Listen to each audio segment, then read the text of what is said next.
A sturgeon. One take. That salmon belly go hit every time. Let's get it. The truth about tilapia.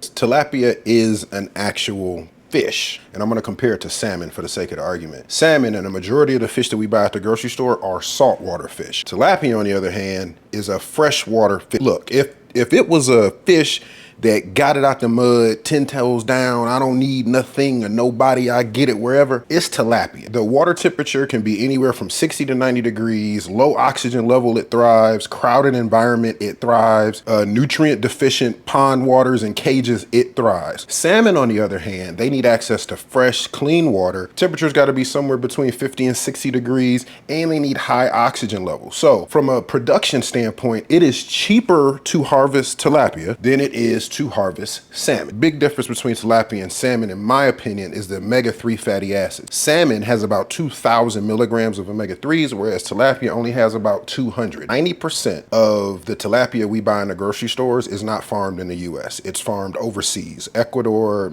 China is actually the biggest distributor of tilapia. Just take a second and think about transit of the fish gets harvested and the transit environment from China to the US.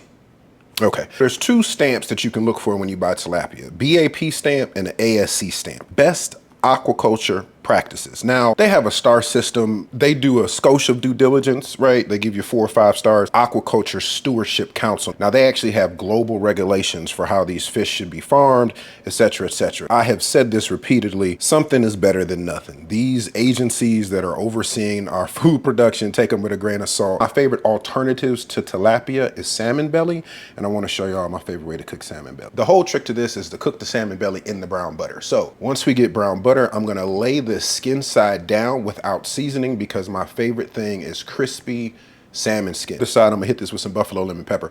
Trick to cooking in a stainless steel pan, leave it alone. Let it do its thing. It will naturally separate from the surface. What I like to do is actually flip this over and baste in that brown butter. You wanna make sure you're keeping your butter frothy when you do it. Plate this up and you can eat this as is. It is absolute money. And there you go, man, that salmon belly with that crispy skin. What do you call a fish that practices medicine?